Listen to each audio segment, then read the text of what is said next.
Art of letting गो। अगर हम किसी को बहुत आसानी से जाने देने की शक्ति रखते हैं और हुनर जानते हैं कि वो चीज़ हमारे साथ कभी भी नहीं रह सकता जिसे हमारे साथ रहने की चाह नहीं है, तो कहीं ना कहीं हमारे जीवन की आधा से ज़्यादा तकलीफ ख़त्म होने लगती है। Hello everyone, good morning, Radhe Radhe, सुप्रभात and welcome back to my new another vlog. Mummy का वेट कर रही हूँ, मम्मी आई ही नहीं है। मेरे को लगा कि लेट हो जाऊंगी तो मैं ब्रश भी नहीं की। क्यों? क्योंकि ऐसे कम से कम 5 मिनट तो लगेंगे ब्रश करने में। मम्मी आ गई तो फिर ये रहेगा, पर धूप निकल आया। इससे पहले मम्मी को जाने बोलती हूँ, लेकिन मम्मी की भी हैबिट में नहीं आया। नानी तो उठ जाती है 5-4 बजे। और आज तो वट सावित्री का पूजा भी है, तो हाँ हाँ, नानी नहीं जाएगी। 2 दिन पहले जाने के लिए बोली थी, लेकिन फिर गई नहीं। अभी चलो देख के आते हैं कहाँ है। आई क्यों? प्रॉब्लम होने के बाद हम हर जगह सॉल्यूशन ढूंढने लगते हैं, लेकिन जब हम सही होते हैं तब हमारे दिमाग में नहीं आता कि हम क्या चीज़ें कर सकते हैं। हमारी नियति हमें बहुत कुछ देती है, अगर हम इसे सेफ रखें तो हमें कभी भी किसी भी तरह का प्रॉब्लम नहीं होगा। अज्ञात सूत्रों से पता चला है कि मेरे विश्रामपुर वाले जो दादाजी थे, उनकी डेथ हो गई है। भगवान उनकी आत्मा को शांति दे। और फिर मैं अभी ना, मम्मी रह गई यहीं पे और मैं इधर आ गई। अपने घर जाएंगी वो, मैं अपने दिमाग ही ढांक दूंगी। नानी मेरी सफाई कर रही है। जब मैं शायद 1 या 2 साल की थी तब मैं वहाँ के दादाजी से मिली थी, और इतने पास में घर होने के बावजूद आज तक मैं उनको बड़ी होने के बाद देख नहीं पाई, क्योंकि मेरे किसी भी रिश्तेदार के घर आना जाना बिल्कुल भी नहीं होता। और फिर मैंने थोड़ी देर पहले पॉलिटी पढ़ा, क्योंकि सुबह सुबह अब मैं वॉक करके आई थी तो मेरा माइंड बिल्कुल फ्रेश था। तो मैंने सोचा कि कुछ चीज़ें पढ़ लेते हैं। अब जीवन में कई सारे उतार चढ़ाव आ रहे हैं जिसकी वजह से मोस्टली मेरा पढ़ाई डिस्टर्ब होते रहता है। लेकिन आज सुबह मैंने पॉलिटी पढ़ा और फिर मैं घर निकल गई। मुझे कभी कभी कुछ रिस्क लेना बिल्कुल पसंद नहीं है। आज मम्मी पापा दादाजी के घर जाने वाले थे, तो मैंने सोचा कि उनके लिए चाय पानी की व्यवस्था कर दूँ, क्योंकि मम्मी भी अब दवाई खाने लगी हैं। घर इसलिए अभी मैं पॉलिटी पढ़ी भाई। ऐसे साइंस वाले स्टूडेंट का तो नहीं पता, पर मुझ जैसे स्टूडेंट का मैं बताती हूँ। एक सन याद करो, दूसरा सन निकल जाता है, फिर पता नहीं किधर। तो जो हिस्टोरिकल मोमेंट होते हैं उन्हें याद करने में काफ़ी एफर्ट्स लगाने पड़ते हैं। और मुझे ऐसे डाउट हो रहा है ना, डाउट क्या हो रहा है, मुझे लग रहा है कंफर्म कि मेरे आँखों के नीचे डार्क सर्कल्स आ रहा है। ये देखो, ऐसे काला काला सा। और इस चीज़ को लेके ना मैं काफ़ी ज़्यादा टेंस हो रही हूँ। भाई, मेरी जैसे इंसान का डार्क सर्कल्स क्यों हो रहा है? सोने में तो मैं माहिर हूँ, लेकिन वो ओवर टाइम स्क्रीन का जो टाइमिंग है काफ़ी ज़्यादा होने की वजह से ये समस्या हो रही होगी। तो मम्मी लोग जा रहे हैं तो मैं सोच रही हूँ चाय वाय बना के दे देती। मम्मी से मैंने बात किया था, पिंकी सिमा उठे नहीं थे। सो ऐसे मम्मी को भी थोड़ा दिक्कत है, तो आई थिंक मम्मी पापा के लिए सारा काम फिनिश करने के बाद मैं अपने लिए तरबूज लेकर रूम आ गई। मेरी एक गंदी आदत है, अगर मेरे सामने किसी ने गलती करी है तो मैं उससे कभी ना कभी माफ़ी मंगवा लेती हूँ। मुझे ये पता है कि अगर सामने से कोई गलती कर रहा है और गुस्से में है, तो जब वो नॉर्मल होगा तब मैं उससे सारी वसूली निकाल लूँगी। बिल्कुल फेमस नहीं हूँ मैं अपने एरिया में, अपने घर के पास और अपने पास पास भी। मैं दूर दूर तक फेमस नहीं हूँ। महिलाएं तो निकल रही हैं। आई थिंक मुझे नानी को बता देना चाहिए। तो मैं पहले जाती हूँ, पर मेरा तो हाल मैंने सुधारा ही नहीं है। चले जाएंगे, ठीक है, थैंक यू। मैंने उस बच्ची को भेजा था क्योंकि मैं अपनी इस अवस्था में किसी और के घर नहीं जा सकती थी, क्योंकि मुझे अगर कोई ऊपर से नीचे देखे तो कहेगा खाली उम्र बढ़ा इस प्राणी का, और उम्र के साथ बुद्धि भ्रष्ट हो गई है। अब घर वाले लुक पे कंफर्टेबल जरूर होते हो, पर बाहर कंफर्टेबल नहीं होते हो। और मैं इसलिए निकल गई थी क्योंकि इस जगह पर कोई नहीं था। पूजा चालू हो गया, ओए सब निकल रहे हैं, तैयार हो गए हैं। तो मेरी नानी तैयार हो गई है पूजा के लिए, और एक और नानी आई हुई है। नानी आज पीला साड़ी रेड कॉम्बिनेशन के साथ तैयार हुई है। उपवास भी है आप? हाँ। उपवास भी है? उपवास भी है, पूजा करने जा रहे हैं। अच्छा, और मामी नहीं जाएंगी? जाएंगे सब। ठीक है। मेरा घर से बाहर निकलने का एक्सपीरियंस सबसे बेकार रहता है भाई। मेरी नानी का सामान एक बार में आया नहीं, और सुबह सुबह मैं इसी मंडी में घूम रही थी, अच्छा लग रहा था। अब ना मैं सिर ढक सकती हूँ ना सिर खोल सकती हूँ। काला कपड़ा, ऊपर से इतनी धूप, आई डोंट थिंक कि घर से निकलने का सपना मेरा सपने रह जाएगा। ये लोग इतना दोपहरिया में काहे पूजा करते हैं भाई? मतलब सुबह सुबह पूजा होता है, बिना धूप का भी तो पूजा होता है, लेकिन ये लोग बिना धूप हुए पूजा नहीं करेंगे। और पता नहीं नानी का क्या क्या सामान बचिए। नाना फ्रूट्स बाद में लेके आए ना, शायद इस वजह से।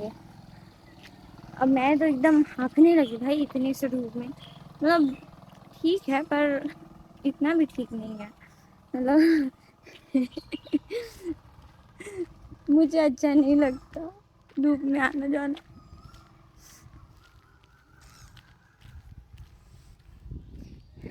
मैं पूरे 60 सेकंड में तैयार हुई थी, पूरे 60 सेकंड में।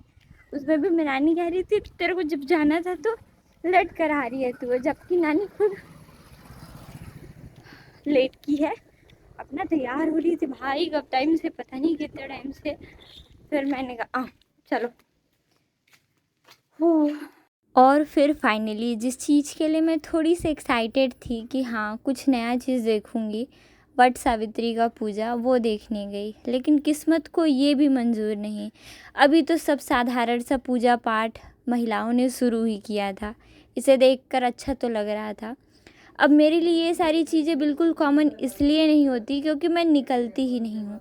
जो चीज़ें मैं मोबाइल में देखती हूँ वही चीज़ें मेरे लिए नई हैं। घर की बाकी महिलाएं नहीं आई थी पूजा करने, लेकिन एक अलग ही हादसा हुआ। इसकी वजह से पूजा बीच में ही छोड़कर सारे लोग भागने लगे। भाई बहुत बहुत बड़ा हादसा होते होते बचाया। होते क्या, मतलब हो ही गया। यहाँ पे बहुत बड़ा बड़ा मधुमक्खी का छत्ता है, और जो जा रहे हैं ना ये लोग, छोटे से बच्चे को काट लिया पूरा मधुमक्खी। पूरा नहीं, बहुत सारा, सिर आँख कान, मतलब जिस जगह पे मधुमक्खी लोग चढ़ सकते थे ना उस बच्चे के ऊपर चढ़ गए। और मैं उसकी मम्मी को बताने गई थी अभी, क्योंकि पहले तो मैं वैष्णवी को गोद में लेके सबसे पहले भागी। नानी अपना वहाँ पे से सारी महिलाएं भाग गई जिन लोग पूजा कर रहे थे। नाना जी को लग रहा था कि अभी तक चीज़ें सब सही है, मतलब कि पूजा हो चुका है। लेकिन नानी बताने लग गई कि हम लोग तो सब पूजा आधा छोड़ के भाग गए, बिना वट सावित्री के पूजा किए सारी महिलाएं उस जगह से भाग गई। हमारी वैष्णवी को भी एक मधुमक्खी ने काट लिया। इसके बाद मैंने प्रकृति की एक और घटना देखी। ये भी मेरे लिए पहली बार था जब मैं देख रही थी कि सांप मेढक कैसे खाता है। वैसे तो अभी तक मैंने पुस्तकों में पढ़ा था, लेकिन मेढक सांप को ढूंढ ढूंढ के खा रहा था। शाम को मैं घर गई वैष्णवी के साथ, और यहाँ पर हमने क्या किया, मम्मी बना रही थी गर्मा गर्म आलू के पकौड़े। और काफ़ी दिन हो गए थे मैंने ये सारी चीज़ें खाई नहीं थी, तो मैं काफ़ी ज़्यादा एक्साइटेड थी। मम्मी बात कर रही थी फ़ोन में और काम भी कर रही थी। मम्मी के बनाए हुए गर्मा गर्म पकौड़े और आम की हरी चटनियों के साथ मैंने फटाफट अपना पेट पूजा कर लिया। भाई मुझे बहुत ज़ोर का भूख भी लग रहा था, और वैसे शाम को ये सारी चीज़ें खाने का ना मज़ा ही कुछ और आता है। मम्मी इधर से बना रही थी, मैंने अपने मन भर जितना मुझे चाहिए था ले लिया। उसके बाद दूसरे दिन मैं और मम्मी वापस से वॉक के लिए चले गए। मैं चाहती हूँ कि मेरी मम्मी के डेली रूटीन में ये वाला आदत आ जाए कि वो डेली उठने के साथ वॉक करने जाए और सोने से पहले वॉक करें, जिससे उनकी बॉडी में थोड़ा रिलैक्सेशन रहे और चीज़ें बिल्कुल नॉर्मल हो पाए। आते वक्त मुझे एक फूल मिला, और ये फूल छत्तीसगढ़ के राजकीय वृक्ष यानी कि सरई सोरिया रोबुस्टा का है। इस फूल से साबुन बनाया जाता है। आने के बाद मैंने गर्मा गर्म चाय बनाया और दोपहर को मैं घर आ गई। एक और अच्छी बात, जिनको जो करना होता है ना वो किसी की सुनते नहीं हैं। हाँ हाँ, पापा खोल लें दरवाजा। तो मेरी दोनों बहनें चली गई और अभी मम्मी घर पे है, पापा हैं। खुशप्रीत को चिल्लाती थी पढ़ पढ़ पढ़, फिर वो ऐसे ना मानता नहीं था। आज मैंने कहा वैष्णवी को पढ़ा। अब पता तो चलना चाहिए लोगों को कि पढ़ाना आसान काम है, लेकिन पढ़ने वाला चाहे तब। फिर वो अपनी बहन को जब पढ़ा रहा था ना, तो कभी दरवाज़ा बंद कर रहा था, कभी ऐसे भाग रही थी उसकी बहन। भाई अब छोटी है वैष्णवी, मेरे साथ तब तक मतलब इसलिए टिक जाती है क्योंकि उसको चाहिए होता है मोबाइल, तो मैं मोबाइल दे देती हूँ। खुशप्रीत के पास मोबाइल थोड़े है, तो उसको थोड़ा सा दिक्कत हुआ। फिर पता तो चलेगा कि दिक्कत कहाँ क्या है। मेरे घर पर रखा हुआ था कुछ कॉर्न और मैंने इसे चटपटा सा टेस्टी स्वीट कॉर्न में कन्वर्ट करने की कोशिश की और ये खाने में काफ़ी ज़्यादा टेस्टी लग रहा था। अभी शाम के 6 बज रहे हैं और बेसिकली इस टाइम पे मैं पढ़ते रहती हूँ, ब्रेक का टाइम होता है मेरा। पर आज पूरे दिन मैंने छुट्टी ले रखी है, मैंने योजनाओं को रिवाइज़ किया और उसके बाद मैं घर आ गई। तो घर आने के बाद घर का बहुत सारा काम होता है, अटरम पटरम चटरम वाला। मैंने सारा सफाई किया। ये एक लास्ट बारी का कचरा है इस रूम का, इससे पहले मैंने पॉलीथीन भर का कचरा साफ़ कर लिया और इधर का नीचे से सफाई मैंने कर दिया भाई, काफ़ी ख़तरनाक तरीके से। और मुझे घर की काम करने में कोई प्रॉब्लम नहीं होता है, आई लव इट। पर चीज़ें मेरे हिसाब से हो तो घर की सफाई करते करते मुझे मात्र 7 रुपये मिले। जब हम छोटे होते थे तो घर से हमें 1-2 रुपये का सिक्का मिल जाता था ना, हम बहुत खुश हो जाते थे। तो डिनर में आज मैंने रोटी और सेवई बनाई और हमारे लिए एक सब्ज़ी भी थी। वैष्णवी को मैं लेकर आई थी तो ये भी चुपचाप से सेवई खा रही थी क्योंकि थोड़ी देर पहले मैं घर गई हुई थी और अपने फूफा जी के साथ ये भी इंजॉय कर रही थी। फिर मैंने कहा बिस्तर गंदा मत करना वैष्णवी, बहुत ज़्यादा मेहनत लगता है, ऊपर से पानी भी नहीं आ रहा है। तो फिर बोलती है ठीक है रानी दीदी, और ये खाने बैठ गई पापा के साथ ही। मैंने पूछा कैसा लगा, तो बोलती है ठीक लगा, अच्छा लगा। मोबाइल और कार्टून के चक्कर में इतनी हो गई है बिज़ी, इसको कह रही हूँ घर चल तो ये घर नहीं जा रही। रात का 10:30 हो गया है, अभी ना सुबह के 7:44 हो रहे हैं ना, और मैं 7 बजे उठी। ये फिक्स है कि मैं जब भी अपने रूम में सोती हूँ मैं 7 बजे उठती हूँ। और कल इतना सारा मैंने काम किया था, पूरे घर की सफाई, कपड़ा धोने का काम, पोछा, खाना वगैरह वगैरह।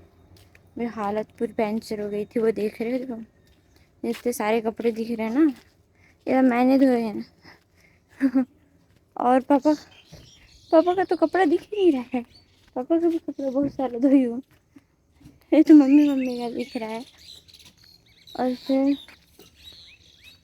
और पूरे 2 दिन के बाद मैं ऊपर वाले घर गई थी जहाँ पर कूलर बनाने का काम चल रहा था। मामा और विक्की भैया बैठकर बना रहे थे क्योंकि गर्मी बढ़ गई है और एक भी कूलर सही से काम नहीं कर रहा था।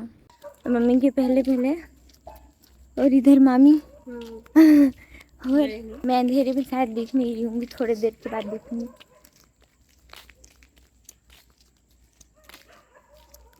मेरे को नींद आ रहा था, मम्मी सोने नहीं दे। चलो बात नहीं, चलो। मेरे को हल्का हल्का नींद आ रहा था। फिर मम्मी उठा दी तो मैं उठ के आ गई।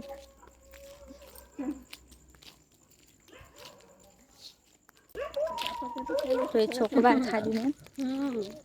वैसे तो मैं इस सीज़न में पिछले साल तो एक भी नहीं खाई, एक आध खाई थी। इस सीज़न में मैंने एक दिन कुल्फी खाया था 20 वाला, और 20 वाला चोकोबार।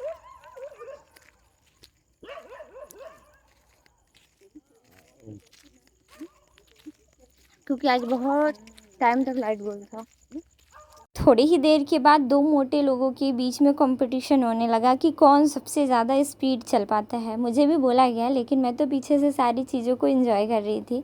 Thanks for watching. मिलते हैं मेरे दूसरे ब्लॉग में जो कि काफ़ी ज़्यादा मज़ेदार होने वाला है।